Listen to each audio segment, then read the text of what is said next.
way to cool off and quench your thirst. And now everyone is enjoying the surprising experience of Paradise Park treated drinking water. Hi.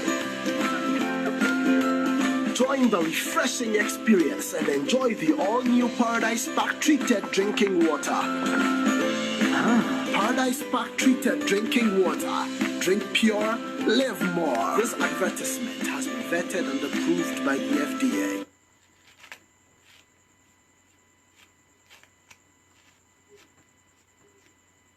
Ebusia for we dey asra mo ba so na ma she video na me. Tete de bapemne insuhwem ama yate asese nsu ayenkwa na asase edawe emu hanchichemu adioso nso ayensu na sete sa dia binti na wotena se emensukom ane nsu enwa woyiraw ema wani tuka wonsem erade na ye drilling company limited won ababe so how bebria na nipa na mu efa nsu ho wobetu asase yem kopem se wobetu nsu pa eho tewo ne watu adiamawo borehole drilling ye bi water treatment services ye visibility studies ehun se bebia wo kire yen se yentu no ayade ebetu nsu asase ne yem ansa ne yetu ye hand ane electronic pump installation hydrofracture ye the machines ahoro esi assassinini ni ya tinsuna si baby biare wa begu faako yam borehole drilling no ehwo tew utimi no wode hurade egware mpa unya ohaw ankrankrai atiasim apartment ahoro insurance hotels estate developers wasing beni numeku mombre ne rade na ya drilling company limited ya bebo am wenyen supa putu yang 0245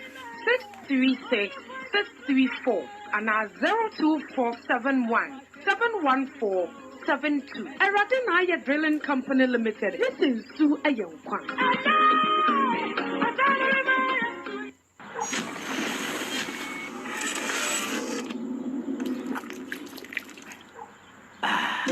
What a new way to cool off and quench your thirst. And now everyone is enjoying the surprising experience of Paradise Park treated drinking water. Hi. Join the refreshing experience and enjoy the all-new Paradise Park treated drinking water. Paradise Park treated drinking water. Drink pure, live more. This advertisement has been vetted and approved by the FDA.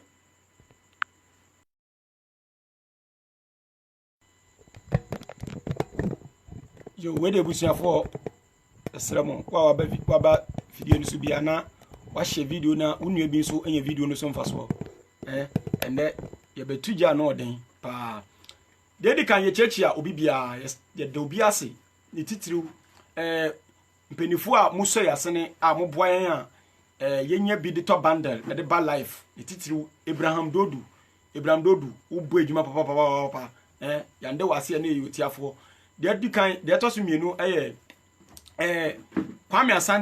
Kwame Asante wonso wo bu adwuma nkasa de boa the Wise family if you are Abraham Ben Moshe wonso wo bu adwuma de boa yedwumadie no the Wise family eno nechi no openi third eye so wa bu adwuma kase pa da boa yen ba fo jan wa boa yen papa enye wa fine saying the Wise family yendu baby ayedui yada obiase wa support yen from day one ebedu sambere yede mu ina ase ni titiriw CSF mpenifo ene CSF fo inala ye de obiase ene dwumadi a wedi anase ne botom kakra weyi odaboa dwumadie ayede bedu sampempensi ewo me se ye ndu bebi a nanso kakra yedui bebe yedui kire se yeguso ayeden yekwa enim with time we will get to our destination I'll be able to say edwumaden pa ne yeso ye bo edabo eman no aya na ye say ye to ndwum bi national na anthem ye kan say yanara yasasi yi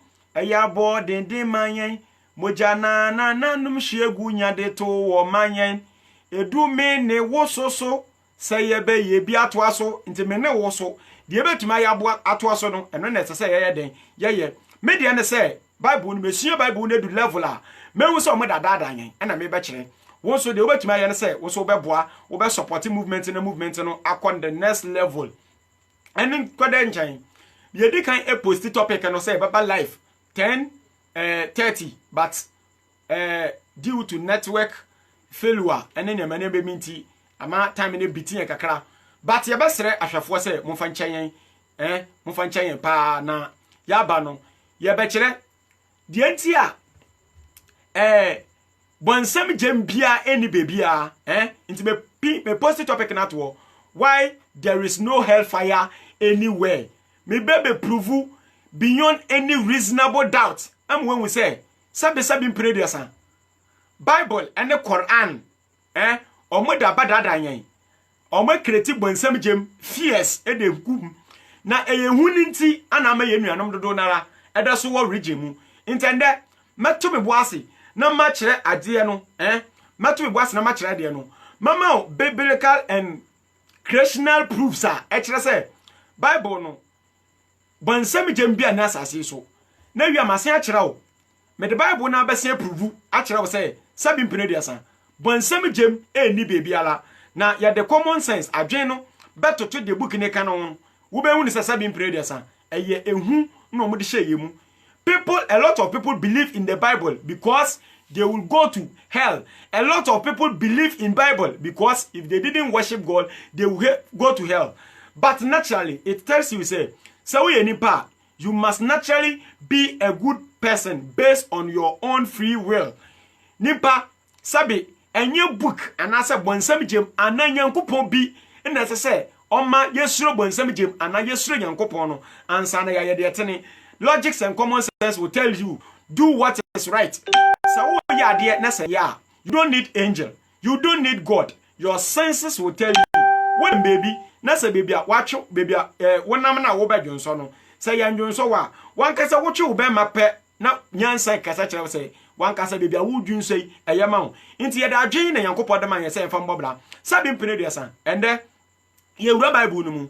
First reason would be when you say, Bible your first saying bonsam jambia eni bebia wasase so no according to Genesis chapter 7 shade Genesis chapter 2 kan English no ye twi ebusa fa yasram wa wo twi Bible no betuma kan ye twi Bible no akola be beti Genesis chapter 1 na efiri wo Genesis chapter 1 ni chapter 2 na bom akola be ati efiri wo nti wo twi wo phone so very good me ne ba ko twi wo phone so nti bama wakan Genesis chapter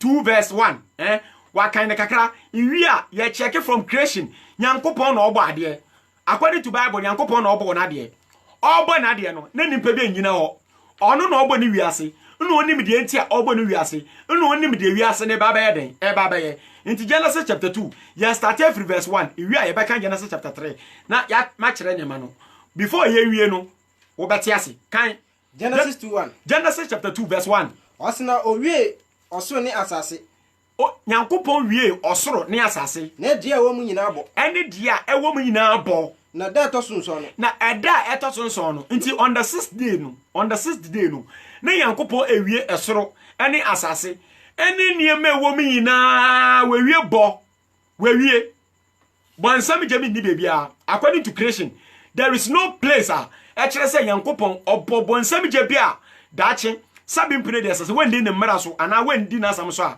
odi nimpa be kokko gusa bonsam je ni mu na Christopher wo ye very smart in interpretation and then match Bible mama wo ye ma hyew Genesis chapter 2 verse 1 kind bi o osina owie oso ni asase ebusuafo yesra mo wo video no so no mo share video no manyen mo page no so mo share video no manyen na owie osoro ni asase bo na dia wo mu nyina abo ene dia wo mu nyina abo na da to sunso no na da eto so nson no ye na so ye dim say creation nyankopon de si according to Bible no nyankopon on the 6 days na odo ba de 6 days na odo ba de no wan bo bonsam ja wo bebi ala ye wie na ya ba Genesis chapter 3 ye duwa obebo wonsam kan ye meja osina da to sunso no na da eto so nson no eno nyankopon wie na dwuma oye no eno wie na dwuma oye no na da to sunso no na da eto so nson no mo firi na dwuma oye nyina ohumi chese we wie ni na de ni na ye eno ohumi firi na dwuma oye ye ho afei ana kire say Genesis chapter 2 verse 1 no e kire say nyankopon chapter 1 no we kan chapter 1 Genesis chapter 1 verse 1 to 31 chapter 1 verse 1 to 31 verse 1 to 31 e kire wade a obo no ni na eno ye waste time enkokan no there is no place a kire say nyankopon obo bonsam jembi nti bonsam jembi wo wa Ebada ben na efrinye. Kan Genesis chapter 3 verse 1. Kan na mbieja. Genesis 3:1. Genesis chapter 3:1. Aha no sofo bi a wo hwa me, malam bi a wo hwa me. Jiwasum na chu pen ne paper na jot quotation na check kan na mbieja. Os na wo ye ni tie che wi mu ngwadoma. Kan topic no. Os onipa so odene. Onipa ti o. Genesis chapter 3 verse 1. Eye onipa aso odene anabansam aso odene. Onipa so odene. Eye nipa ana why aso odene. Me pacha according to creation, nimpa ya aso odene no, Nyankopon punish no. Because of na so odene na oye no. Nyankopon punish no. Na ye ba kan ya kan kwase a obati ase kan na mbieja. Os na wo ye ni tie che wi. Na owo eye ni tie echen wuro mu boduma nyina. Erade Yakopon yo nyina. Enwo na Nyankopon ye nyina. Oka che oba no se. Nti owo na ka che oba ne se. Ampara. Yakopon aka se. Anso Nyankopon aka se. Mundi tro mo handu nyina bi. Turo mo hendu aba no ma mundi bi. Na oba no ka che owo no se. Na oba ne ka che owo ne se. Tro mo ha ndu aba no. Turo mo ha ndu aba no. Ye di bi. Ye di bi. Na so dua esi tro no finfini. Na so edua na esi turo no finfini de. Yakopon aka se. Nyankopon aka se. Obi anfa topic no ntu ne tirim. Eye nimpa ahye ase. Eha no.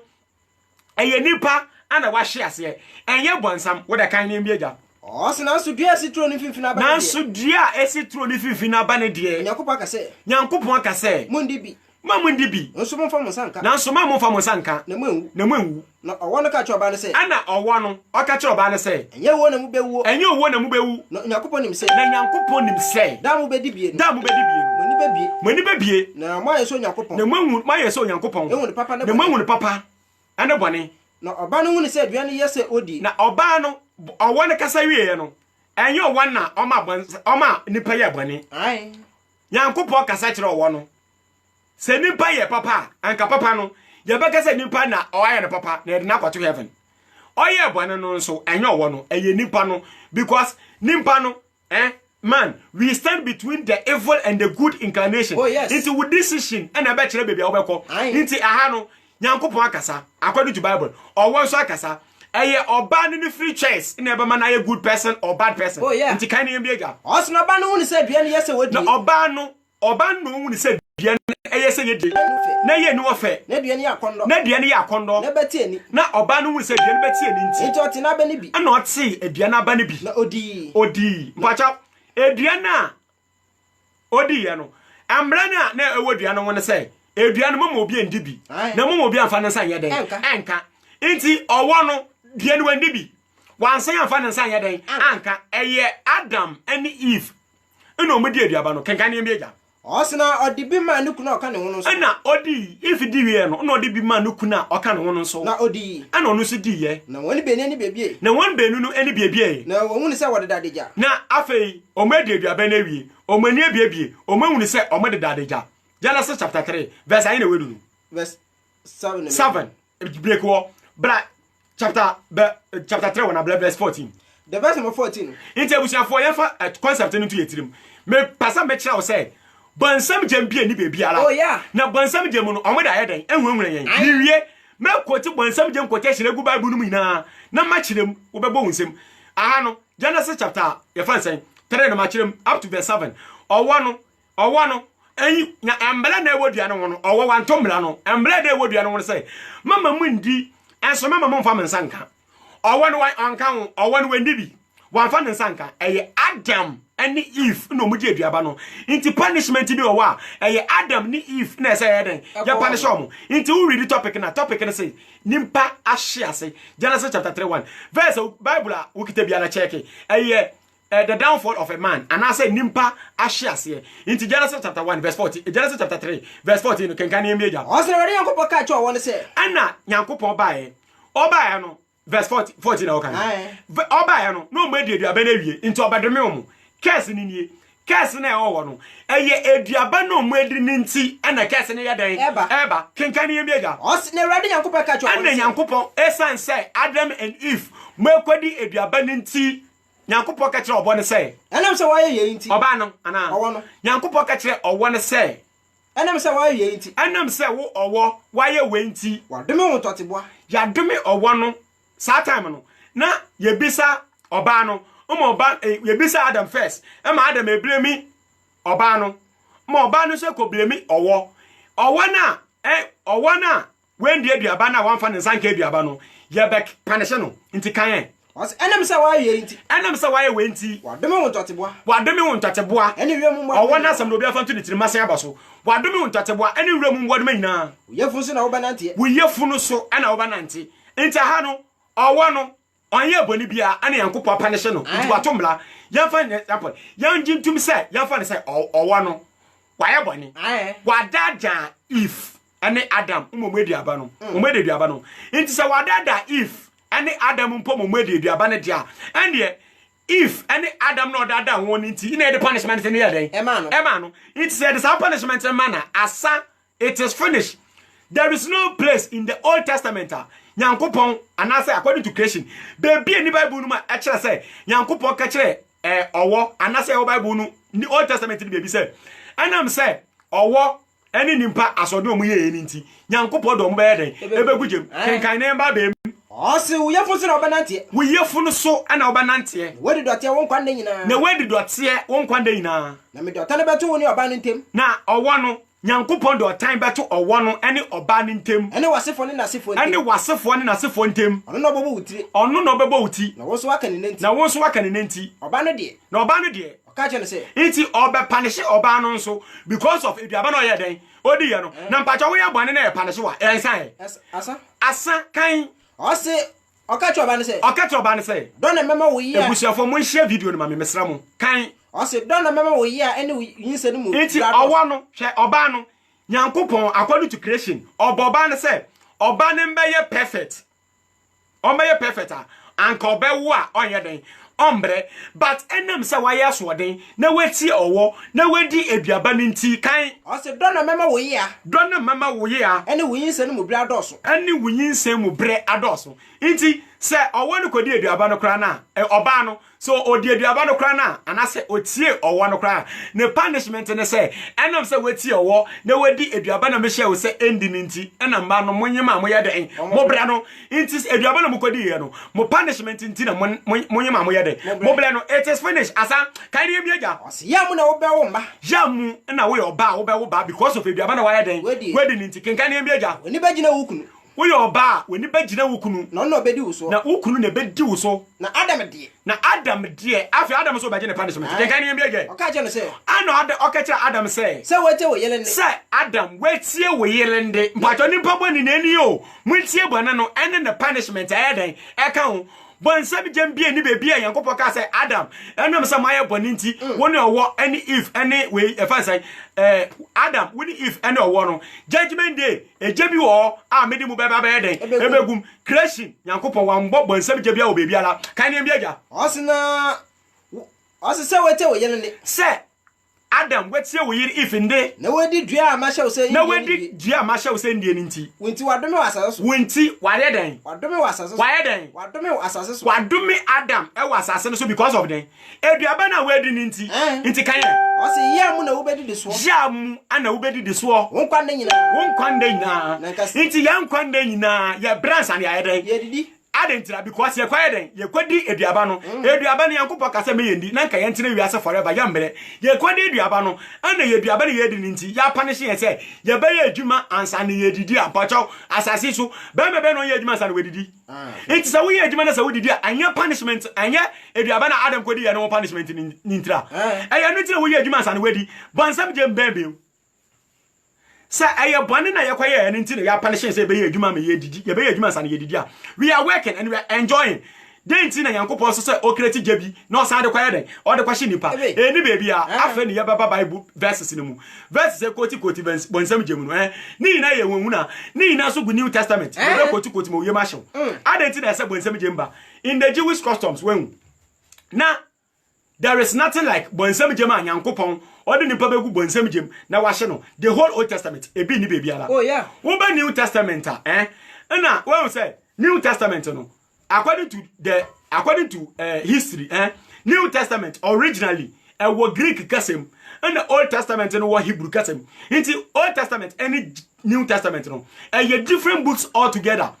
adentina Jesus about Israel nation for na free Israel na ye tro Jesus once am originally ye ni Hebrew na we ni me pacha me be so let's be honest to honest yourself. Wa wo hwe me. Pacha Israel for omuka Hebrew ana omuka Greek. Ya no nafa.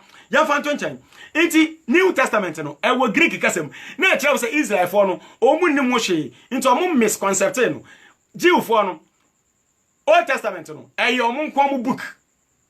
Omu didi adanse say Nyankopon bi mo masase bi. Inti Jew ni biala amba mamemu amba kire say Nyankopon bi ahia nyen. Na ode soma amanyen. Inti mo so mo mra na mo bagindi na dachi mu wa mo yen heaven akọ. Jiwu ni bia amba wiase amba mamemu amba kire se Nyankopon afra Abraham we hira no nti wo mba kan yan na yansom Nyankopon na judgment day Nyankopon no wajabi odu begum na wahyew eni bebiara omudi New Testament e ba no New Testament no enye enfiri jiwu fo ni ni mo hye on pese wujitum nti den on beye omosi Nyankopon afra Israel Nyankopon ni masam na tie wantia obehyew no mu kreti concept of wanje ndia dache Nyankopon be yeden obadu betu jebim na wahyew forever and ever pacha se wiase no se yesum Nyankopon because of bonsam jemidia then that God is very useless because nimpa ankasa sa wo be the writing na enye force bi na hyew na we writing inte Christopher a omo som Nyankopon nyina enye Nyankopon bi no mo piasom na mbom they are dodging hell omu dodge hellfire on pesa dachi obeshe John chapter 3 verse 16 can ne ebiaja John 3:16 message John 3:16 obi afa to the trim e quotation na abrofo the Bible by omudi kan quote ye kan ne ebiaja John 3:16 John chapter 3 verse 16 osena said Nyankopon do wiase ade ni nie said Nyankopon si do wiase nie se ode ne ba owo no ana Nyankopon de ne ba na owo no kuli Jesus ode man ye na obiara ogini die no into obiara wo beji Jesus edi no anyira wonyira na wonya dankwa na why den wonya dankwa into chese wanji Jesus endi a wo be den wo be hye well into we are believing Jesus and the Bible just because we don't want to perish na yakwa gubonsem jembi ahye into hwa ha wa muda de no be nwuran Revelation chapter 21 Revelation 21 verse 1 Revelation 21:1 verse 8 the verse number 8 kan osena ewufo tie Revelation 21 verse 8 hwa wa mude bonsam jembi badada yen ose na ehufo ene wona wanjindi ene wona wanyede wanjindi ene wona wanjindi omude twen omude New Testament ba beginning no amba ka kire omude ba ka kire se Yankopon oba ewe Israel no na manfo anyeden enjindi ntiti ase wo kan ye ehufo because first no na obi enim se Yankopon ni be obebia nti wo kwaji tuma wo kwaji tumi se Yankopon obebia na obi a airtime etisa de end nti Jesus ka kire nesu afo se mokwa ye ba time no onua be ye onua ma owu no ase kire no because no munim se de omude ba no ene amanfo adwen ye den emfa nti omu njintum nti ede ntokwa na de ba ye kenkan ne mbieja osena ewufo ene wona wanjindi ene wona eje kumichia wo ose ewufo ne wona wanjindie ene echiwade yofo ene ewudifo ene nyamambofo ene edutufo ene abosomsomfo ene atufo nyina ene atrofo nyina ebeyan wanchafa chafa ewo otade eja ne sofi daru eja ene sofi ejalu wo mu no nti we ye Kristo ne kwa so ala sofu koti we kirewa na waka kire se edwamambofo ewudifo eyi akokwansafo mu nyina daache ene mo amon Jesus ndi no daache mu nyina bekwakogu bonsam jem na mahye forever and ever. Matthew chapter 13 ba kuntuni Matthew chapter 13 verse 47 kan wo Matthew 13:47 me koti bonsam jem na wi ma kirewo de ntie bonsam jem bia yeden eni bebia kan ne bia verse number 47 medicam what ase creation bonsam jem nkan ho bonsam so according to Genesis sin no anyo no na yeye nti kan ne bia osibio oso ayin ne te se asewa wo safa to tim se punishment bone na nimpa ye no Nyankopon punish de e wo wa kan oso ayin ne no oso ayin ne no ate se asewa wo de gupum ti heaven ni o te se asewa wo de gupum na ebuma nam hodo nyina bi na net no ebuma nam ahodo nyina bi na yema na watwe bampano na watwe net no bampano na watena ase bobo ade aye na no ana watena ase bobo anam ne de aye na no egu akodo mu na de aye no na dia anya no watugui sade ebeye wiase ewiye no sade ebeye wiase ewiye yina no nti kyase wiase ewiye no Nyankopon bagada wiase ni pe yina boa no na waye selection kan ɔse abɔfo no bɛba abafa nipa bɔne efiri ate ne fon nta abɔfo no baba abafa nipa papa na nipa bɔne nipa bɔne abɔfo baba abafa nipa bɔne efiri ate ne fo no mu na wato wɔn egu ogyafo no mu nti abɔfo no bafa nipa na wato wɔn egu ogyafo no mu ɔwɔ na osu ene setwere baba ɛwɔ na osu ene setwere bɛden ɛbaba ɛwɔ na osu ene setwere ɛbɛba nti ha no na ba kyerɛw sɛ daachi Nyankopɔ ba Jesus ba gada nipa yina na abɔfo aba sɛ nipa ni bi na nipa bɔnefo no te sɛ edutufo ne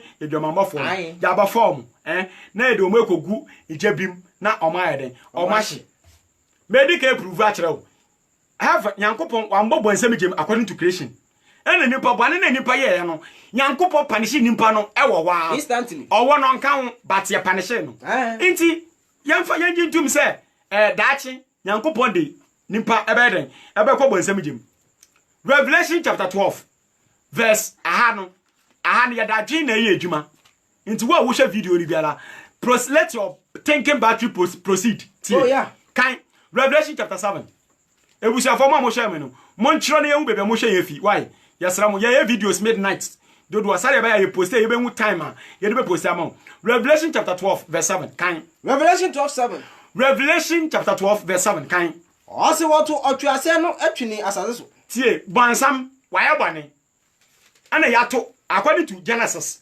chapter 3 no ɛyɛ ɔwɔ ɛyɛ bɔnsam but a Christo for New Testament there is no place ɛwɔ Old Testament ɛkyerɛ sɛ ɔwɔ na ɔwɔ Genesis chapter 3 na ɔyɛ bɔnsam but Revelation chapter 12 verse 7 describe ne sɛ saa ɔwɔ no ɛyɛ bɔnsam nti yɛngye ntum yɛ pɛ sɛ ɛkyɛke na ehunu sɛ bɔnsam gem bi wɔ hɔ ana bɔnsam gem bi ni wɔ ɛna mɛkyerɛw no nti yabotre ne ti kan ne bi agya ɔse na ɔkoba soro nti yato ɔtwease no bɔnsam yato na aba ɔkoba soro Mike ene na dente yato bɔnsam ba ene ni kan ɔkoba soro Michael ene na bɔfo etu ɔtwease no so sa etu ɔtwease no so sa ene no kwen na ɔtwease no ene na bɔfo kwen na ɔtwease no ene Michael abɔfo no kwen na wantumi won nti ɔtwease no bɔnsam no wantumi won kan nso wanya kwan ɔsoro bio nti bɔnsam de yato ne ba asase so nti bɔnsam enye kwan ɔwɔ soro bio na wɔto ɔtwease kɛse no ana wɔto ɔtwease kɛse no ɔwɔ dada no a wɔfrɛ no ɔbonsam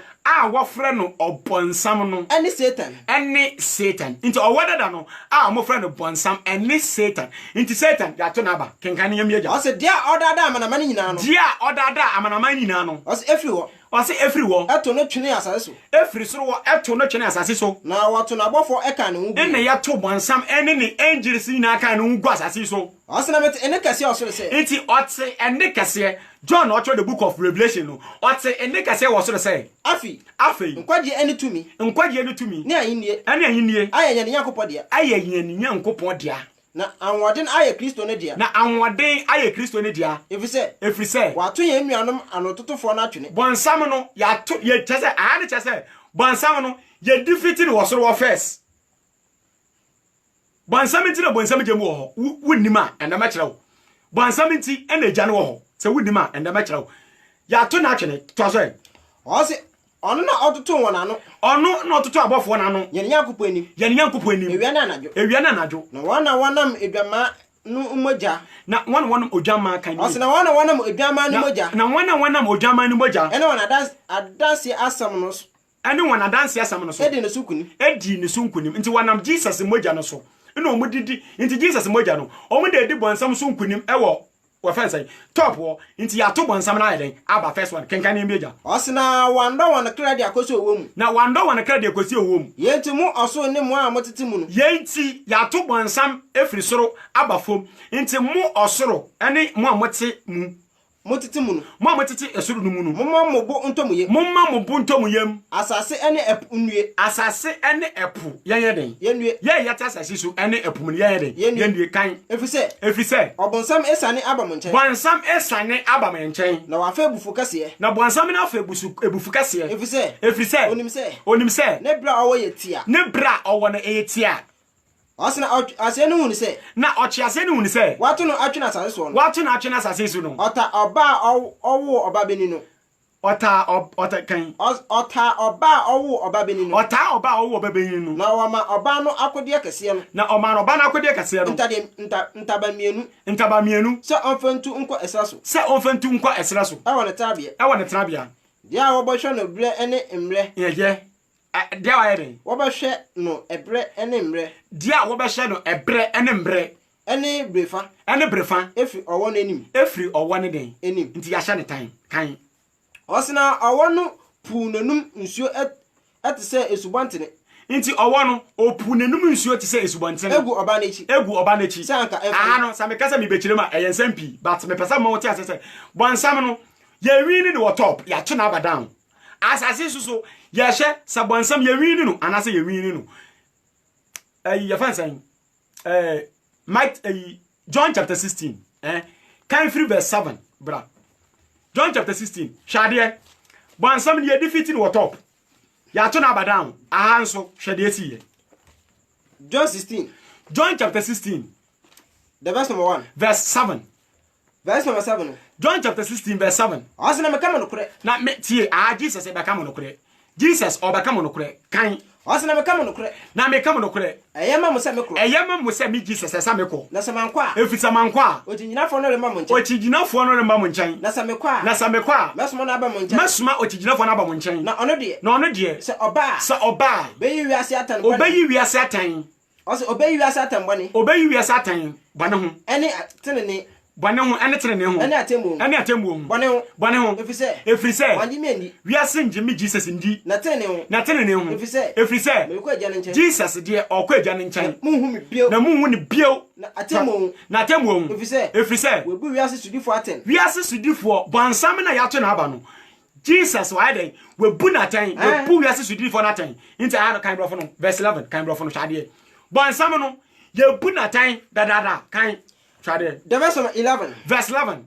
Also, and they are wrong about judgment. And they are wrong about judgment. Because the ruler of this world. The ruler of this world has already been judged. Into bonsam na nkasa. Jesus wabeden judge ne dada. 1 John chapter 3 verse 8. 1 John 3:8. Me person was start to say wo ma adwenish aye sharp. The American start to say wo dwen hu. Mama what ya say creation no. Nyankopon bo ade no. Wamba bonsam je mo bebia. Oh yeah. Bonsam ye defeat no top. Dan wo so ase aye den e defeat no. Kan na biaja. 1 John 3:8. 1 John chapter 3 verse 8. Also obiara Nyankopon awo no ye bone. Obiara yan chapter 3 verse 8. Okay, verse 8. Verse 8. Also there ye bone no. Kan free verse 7. Also mankuma. Also me mankuma. Mo biara ndada mo. Mama mo biara ndada mo. Ya oye dia etene no. Ya oye dia etene no. Otene se dia ono so tene. Why we the right no. We are right to say that Jesus is your right no. Kan. Dia oye bone no. Dia oye bone no. Every bonsam. Sa we are bone a, wo free bonsam. Efise. Inti Kristo na why bone bia wo free bonsam we ye nchirim. Kenkan ye bia. Efise. Obonsam na ofiri fitase. Obonsam na ofiri fitase ye bone. Kan ogbo. Enye bonsam na ofiri fitase ye bone. Eye nipa na edi kan ye den. Eye bone. Nipa na oye asoden. Ene Nyankopon asam wantie. Ene okwati bonsam de. Inti nipa according to our story no. Nyankopon akasa. Ena fansan owano sakasa ene nipa na decide say obetusi owane de nti nipa na waye bone enye bonsam nti Genesis chapter 3 yes nipa ahwe ase enye bonsam ahwe ase kan ne biaja also dio aye bone no ofri bonsam efrise obonsam no fifita say ya bone Daniel Bans mi tiao obonsam na fifita say ya bone yenti na Nyankopon ba no enu nti tio bonsam na odi kan ya bone enu nti enu Nyankopon ba no ebeyi nu edi say tie bonsam ne bone na waye no ya to aba ni nti enu nti anna Jesus obeyi nu wedi say obasa bonsam nyuma oba basa bonsam nyuma kan oba basa bonsam nyuma na pacha bonsam nyuma no edoso mu a mu hwe me amuni bonsam nyuma no mu nchiro bi den bobo bonsam nyuma ebi ni den ebi ni kro no ebi ni den eduma mo ebi ni den nsekro ebi ni den wishia inti bonsam nyuma no ebi ni kro no edwamambo nsekro kohwibra embo tofa kasa nkoto na de to na de no enu ni bonsam nyuma inti enu nti na Jesus ba sa obeye den obasa bonsam nyuma enu nti Jesus ba sa obasa bonsam nyuma pacha Jesus waba no mbai waba wewe no wi wasale no sale okwa no nkoi pacha bonsam nyuma no Jesus onse no we bu wiase sudifo na atan John chapter 60 verse 11 and then onu Jesus no bonsam ni nti no ye den obaye na obesai bonsam ndwuma no nti se Jesus aba na wabesai bonsam ndwuma na awie na se okwa wiase sudifo bonsam no so ye den ye bu na atan nti boni na aba from time of Jesus wo be wu ya oje osoro ni asase tumi odo ko osoro ode ne moja no edi bonsam so nkunim no me pa chaw wiase sudifo ne wabu na tan no bone na aba we bonsam e kire no efiri yimfa e Christopher mamunya no fast ne ento aso bone na aba Jesus bonsam ne yedi so nkunim dada ai bonsam anu nti na Jesus ba na obewu se obesa ne ndwuma according to 1 John chapter 7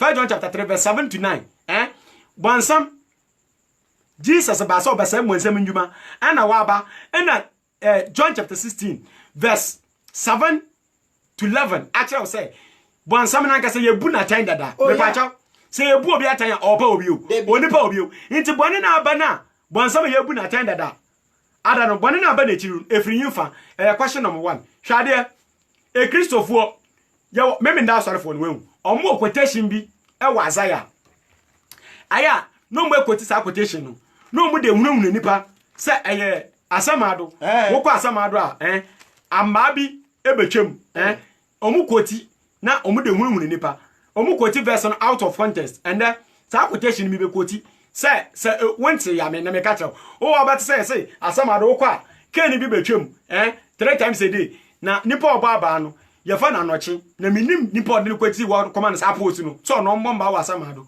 pacha ewo Isaiah chapter 28 verse 18 can free verse 15 Isaiah 28:15 Isaiah 28:15 muntie quotation no enye bonsam gemu asam enye asamado ye babo obi ama asam ye wo hell ne asamado bebe nipa wu a wo ye den wo ko ena e fa ne hell kan osina muka se yani owo apam na tie verse 15 na ye kan wi amakan verse 1 and 2 ubati ase na muka se yani owo apam na yani asamado edi nkasase enti aha no Isaiah na ekasa na Isaiah ne Israel for ne kasa se Israel for ne kasa yani owo apam yani asamado edi kesesie kan impre a ehwetra so no se elutwam a erenkan efise enti Israel for no mo kasa se impre ehwetra so se elutwam a erenkan efise ya de atro ayenye no gya ne kwabia o ma dwen se Babylon for wasam you amakan verse 1 obati ase omo ba sa Babylon for ne de punishment ma ne ba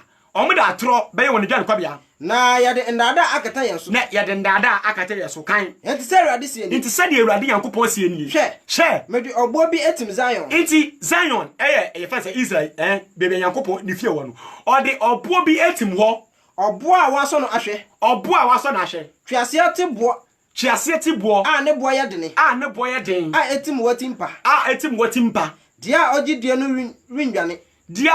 no rinwane na me de atemo be yesu suma ewa no figure of speech o se dia ogidie no Yankopon na mra no da mo wodi mra no so a enya de wo besuro ya fancy Babylon for no mo ba no ese kire no kan o se na me de atemo be yesu suma o se no o da atemo be yesu huma na me de tenene ma ye nsenie na o de tenene ebe ye scale nti say o de obe scale atenene for no kan o se na esukotwa ehum behwim atro dwa no kwabia no nti atro dwa no kwabia na Israel for no say Nebukadnezar ba o mo de ba dwa no kwabia no o de sukotwa behwim efiri wo o se na huntabia no nso na bebe o mekwa ko hunta no nso o se insuo basram so insuo bakata ane no so verse 18 no verse 18 o se na mo ne owo apa nti esukotwa bafa dwa no kwabia na efiri wo o bebe o mekwa ko do je no so a ye de insuo bapa nti muni owo apam no so be den ebe pepa nti first no no my imagine say Babylon for na ba o mecha ntro na ntro ne Yankopon ayede eye firi wo nti owo apam na ayede apapa nti kan o se na muni owo apam no so be pepa nti owo apam na my imagine say becha ntro na enka mo no owo apam no so be de ba pepa na muni asamado nkasesie no na muni asamado kasesie no erinyina impre a ehwetra so no se elutwam a ebetetia mo so emprododo a elutwam no eba fam efise da nopa ewiane anadwo Christian apia mensa me pa cho me tia opa kan o se efise da nopa ewiane anadwo ena ebetwam na ehu kase eye nti aha no enye amba be yakobo osamado eye Israel fo no plan no mafa no ene Yankopɔ kire so maide o mafeli kwa kan free verse 1 no monti ase kan Isaiah 28 the verse Isaiah 28 verse 1 kan kan ye biaja o si Ephraim ene yi da ho atem Ephraim eye Israel Ephraim ye kese if Ephraim eye Israel nti eye Israel ene Ephraim en watem bisa o si Ephraim nsabofo ahantan abotire Ephraim nsabofo ahantan abotire ene wona awokire ahyehyede nhwiren ene wona awokire ahyehyede nhwiren eretwam no nwie eretwam no nwie kro ewo wona nsaton won tentan kro ewo wona nsaton won tentan o se eno srade bonwa etifi no eno srade bonwa etifi no hwe ewrade wo onwadefo ene otumfo bi tie o se ewrade ewo ahoɔdenfo ene otumfo bi kan se esukotwea eruguo se esukotwea ene den eruguo nti esukotwea no na oka se ode bafa sa nkofo na enwan ahoɔdenfo Babylon wo kan Isaiah chapter 7 and 8 o tell say Yankopɔ wa paso bi wa bɔ ne pa paso ben Assyria hene enwasam nti ewon figure of speech verse Bible no ukoti na ukoti out of context won't you say Bible no books ni bi wa age wo kan chapter 1 to the end chapter answer na what you say won't me kwa kan Isaiah chapter 28 verse 18 emba kan kira me say ya fan say asam ado for one asam wa bra me makan free chapter 1 chapter 2 to 66 now ba catch me say no kind of contest what kind in contest Babylon for na omoba fan say Israel for no so no and Isaiah catch me say sa plan na omafa na yede enye adwuma asa enye asam ado bia ye Yakobo omba afei diambesa woti ase ni mi afei na wo behu say sabi mpre de sa bonsam je bi edi bia sa bonsam je no according to Bible say baba aji wiase we ayeden asai aji wiase we ayeden asai wiase we so enya de be sai da the Bible na be ka kire wo wiase we sabi mpre de sa wiase we be sai a and the sabi mpre de sa Yankopɔ no bo wiase no onim sabi nyansa wo papa wo hwa me ana mama wo hwa me pacha wo bebo wiase na wiase na ana wo be set business na business na wo be set no woni bisa workers na wo be form no ebedum bribia o mbe collapse business no am we gu business no am business na your car pacha when na ebe establish that business no nobody would do that nonsense now person tell say Yankopɔ onim daache o bebo wiase daache o be say no mo kuniba Jesus na still waba that God has problem me the Bible ne ba kire say wiase we inside that Ecclesiastes chapter 1 verse 4 kan Ecclesiastes 1:4 Ecclesiastes 1:4 Osi I want to asoko tie Bible na ekasa no we nya common sense o mo Bible na ekasa no muntie na mama ka chapter common sense de obia na common sense tie osi I want to aso Bible na ekasa no I want to asoko na I want to aso ba na I want to aso ba na asase de na asase a yeti shi tie etimwada kan brofo no ye wie yo ye beto aso ani po de se wo ba ka chem say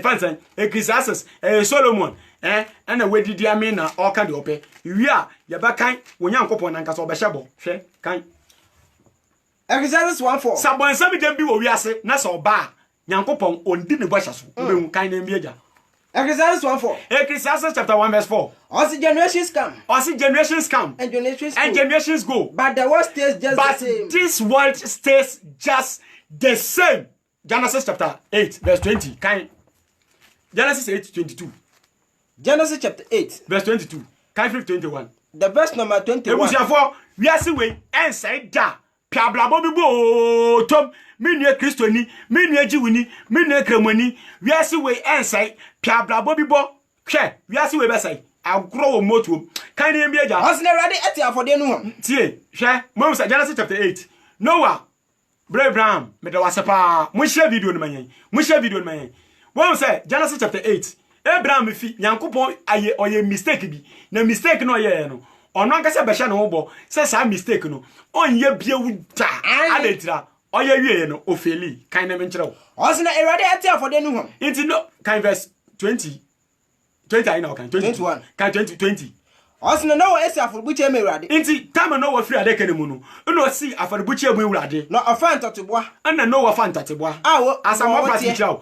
Ofa ntoteboa a won wote. Emu bi ene no ma won wote nyina mu bi. Ene no ma a won wote ni nya bi. Ede won bobo osho afode. Ede won bobo osho afode. Ewo buchi ano so. Ewo buchi ano so. Na urade te afode anu hwa. Na urade te afode anu hwa. Na urade kan no komem se. Nyankopon o kan no na Jesus Christ say the ayema wo wa akuma mu ene pie firi wa no ana nti chese eye nsusuye Nyankopon ye de ewo na akuma mu na nipa ote sa asam na Nyankopon kan na akuma mu no ana no wo ye no wa Nyankopon ka asam na akuma mu na pacha wo no wo yere da na wo yere so da ya me pacha wo beti debi wo yere wo na yere da ana wo no beti wo na obi dwi bibi wo na akuma mu a me pacha nipa na wo gya ne nche na odwi bibi wo na akuma mu no wo behu debi na Nyankopon aka asam wo na akuma mu a obi ati e na ochoro ne kan Osi erade kan akoma mu se Nyankopon no de obaba be se wiase no Nyankopon no wabobọ nsem gemu no oka no na akoma mu se onipanti nimpanti mloma asase dua bio nimpanti me Nyankopon asase we me mbo ne dua bio efise onipa akoma adwene ye bone onimpa nankasa Nyankopon nankasa wo mu se adwempone ehye yetirim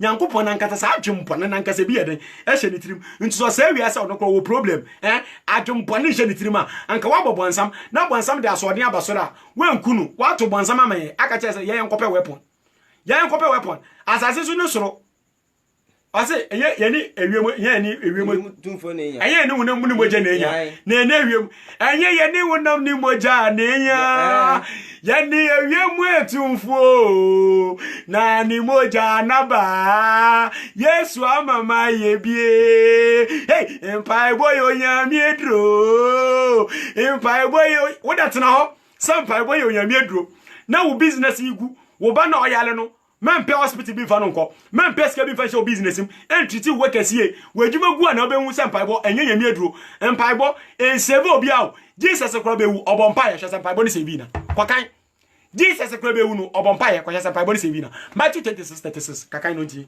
Matthew 26 the verse Matthew 26 tie sampaebo nyame aduro Jesus ni bedwa obewu no na okobompa ye eda doje hwese mpaebo ni sevi na verse 36 Matthew 26:36 Osi ena Yesu ena won du bebi a wofra Gasameni ena Jesus oni na suafo no kodu bebi a ye fra ne Gasameni na oka je suafo ne se ena Jesus ka che suafo ne se montina se ha na me nkwa ne ho nkobọ mpa yansa na ti mpaibo mo se mpaibo nyame aduro ti montina se ha na me nkwa no nwa nkobọ mpa yansa na ofa Petro ena Jesus fa Petro ena Sabedio mba menu James ne John ede won kan no na ni re fiti ase we ena Jesus ni re fiti ase we na ne ho yira no ena Jesus ho yira no ena oka che won se ena Jesus ka kire ne suafo ne se arewa ahya me kraso dim ko Jesus arewa ahya me kraso dim ko wom montina ha na mo ne menwan na okonenim kakra ena Jesus tie mo se mpaibo nyame aduro mpaibo nyame aduro hwese ye adura Jesus ko nanim kakra ede nanim butu fom ena Jesus di nanim ko butu fom hwese abompa ye se meja se betumi a makru we nsa ne me ho kru we owo ya mi be wi nka mane nsa me ho nko na so enya se dia mepe me pacha mo Nyankopon no mo se de opɛ na oye den oye Jesus ni mpo edu bra enya se obeyi ni wafiri owuo mu no Nyankopon ntie no mmoku no wo ba ka chamsa pabo ya medu Jesus mpaibo kra Nyankopon ntie ana wo kristoni a yase Yesu boya bona sendum na wo sofo obaka na wasam agitight Yesu boya bona sendum na sofo de obeye den wati she Christopher mummu maninda ho Genesis chapter 8 verse 22 kan osna eradete afode ni hom na eradete afode ni hwa okan nakoma mu se ana Nyankopon kan wo nakoma mu se onipanti munipanti lo mo asase dua bio asase mi mbo no dua bio efrise pa kuma adwene ye bone we Nyankopon ankasa we hu se ye wicked adwumbone we yetirim dada efri ni mo fa base efri ye nkwala birim because bone nankasa odi hye yetirim fiti ye nkwala birim into ye yawe kan osna merensa ade ati ase nyina bio ade a etete ase Nyankopon se onsai ni nyina bio sadie ende oye wo so fansan no what time no kenkan ni bia os enda asase wo nyina enda a asase wo nyina oguo ni otwa awo ani awuro os esuso ene ope ewia ni anajo erinjai da every day ade bechi na ade asa ade bechi na ade asa ade bechi na ade asa ade bechi na ade asa ade chi na ade asa ade chi na ade asa peduma bi ye peduma bi yo peduma bi ye wiase we ensai da kan ni bia eye afei mo say mamu say wiase na yeden ensa bi enti say wiase na ensa bi wa enge mi bisa wo bo nsam gemu no the bain na nipa no be yeden obekọ bo nsam gemu no eye Jesus ena mudi mani ato no so obaba na wa befa odosoro ahinie na aba na osoro ahinie ni mu na mo be yeden mo bekọ echina ena meye why Jesus is not coming again. Brutal. Echina meye why Jesus is not coming again. Intenda me di kan preview na what you say also ahinie no Jesus is abada me be quote Matthew chapter 12 verse 28 quotation way obi agi wiye Matthew kan 3:25 Matthew 12:25 that's a topic be osoro yo verse 22 no 22 mutie story enie Jesus osobi yale na jiwfo no born charge say humumfi na ode say yale tie de Jesus kan ye kan na biaja verse 22 oba kan brofo nti bie ma no kan verse 22 os ena wadi obi Matthew 12:22 kan os ena wadi obi a owo hombone ena wadi obi a owo hombone a oyo ni freni a nipa no oyo ni freni eni emum ebra Jesus na osan no yade nti Jesus osan yade ema emu no kasae osan emum ni freni no awa hombone no Jesus sayade emefu mu no oyede okasai clap for Jesus. Wow, wonderful Jesus, I love you so much.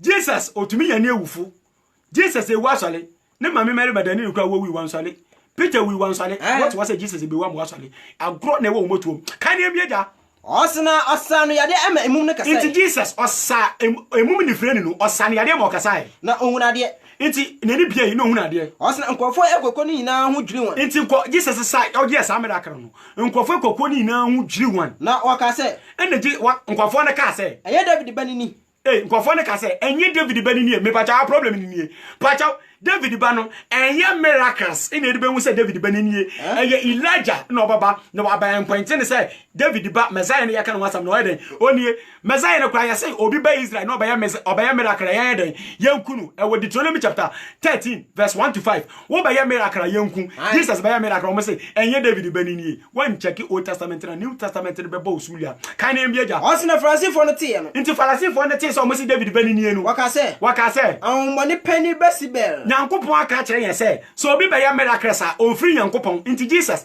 wo miracle na wa ba ye no eye anwonpani pani Besibel no yet nkwara so na onipa nam tu anwonmone anwonpani pani so Besibel na Jesus nam na odi tu anwonmone na ohunu wana adwen no nti Jesus hu se o ma adwen sa adwen no o so won se hinde biara ene ne ho di mpapemu no na ahenie biara ene ne ho di mpapemu no edane amanfo na kro ana biara ene ne ho di mpapemu na ekro ana se efie biara ene ne ho di mpapemu no erunyina na Satan etu na nanjimitia o kan na biaja o se Satan etu Satan na one ne ho edi mpapemu na Satan etu Satan chese Jesus de nwufi edu Satan oditu mufia na chese one ne ho edi mpapemu na ebeyede na ahinde ejina na sa oye no saa ode mfitu mufia ebeyede na Jesus ahenie na eden obi afa to ditiri sa ahenie ho asam na eden ye ka wo de obehu kan na biaja osna se me de Besibel na mitu anwomane a sami Jesus mpo me de Besibel na me ditu anwomane a na mo mba ede hwan na etu won na mo jiwfo no mo mba no omo de hwan na etu anwomane yenti wobeye mo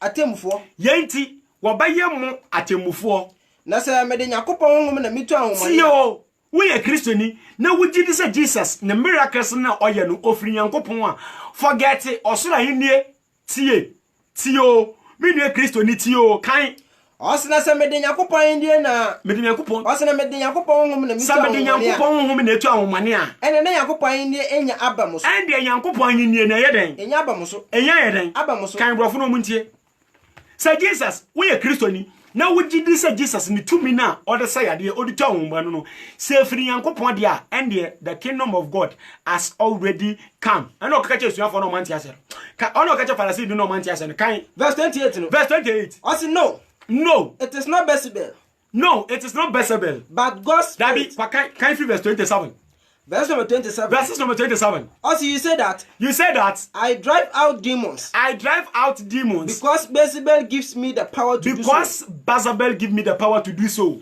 Also where then Well then, who gives your followers the power? Who gives your followers the power To drive them out? To drive the demons out. What your own followers do proves that. What your own followers do proves that. You are wrong. You are wrong. No. No. It is not Bezebel. It is not Bezebel. But God's Spirit. But God's Spirit. Who gives me the power? No.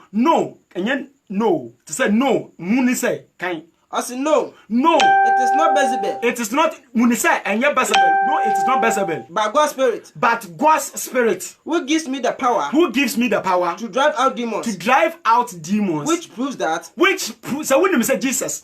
So when you say Jesus in the 2 minute other side again. Say free which means that the kingdom